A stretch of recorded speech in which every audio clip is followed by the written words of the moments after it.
হয়েছেন, আমি তাদের মাগফিরাত কামনা করি। আল্লাহ যেন তাদেরকে বেশ নসিব করেন। আমিন। এই সংগঠন এরশাদ বিরোধী আন্দোলনে ভূমিকা পালন করেছে। এই সংগঠন গত পতিত গণহত্যাকারী এবং গায়ের জোরে 3টা নির্বাচনের তথাকথিত বিজয়ের মাধ্যমে যে দম্ভক্তি করেছে তা আমাদের মুক্তিযুদ্ধকে বিলান করেছে। আমাদের গণতান্ত্রিক আন্দোলনে যারা শহীদ হয়েছে তাদেরকে উপহাস করেছে। তারা এই দেশ থেকে যে কারণে পালিয়ে যেতে বাধ্য হয়েছে। ঠিক।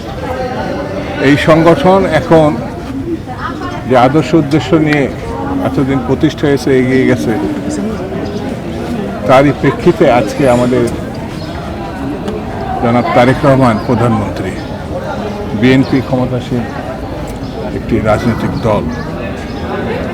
আমরা মনে করি বাংলাদেশের সাহিত্য সংস্কৃতি সঙ্গে গণতান্ত্রিক আন্দোলন, গণতন্ত্র প্রতিষ্ঠা, তার সঙ্গে যে অঙ্গাঙ্গিভাবে এই সংগঠন যুক্ত, সেই সংগঠনের মধ্য দিয়ে যারা শত শত নেতাকর্মী তৈরি হয়েছে এবং বিভিন্ন পর্যায়ে বিএনপির সঙ্গে সম্পৃক্ত হয়েছে।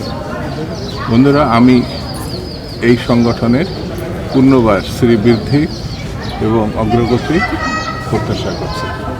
ধন্যবাদ।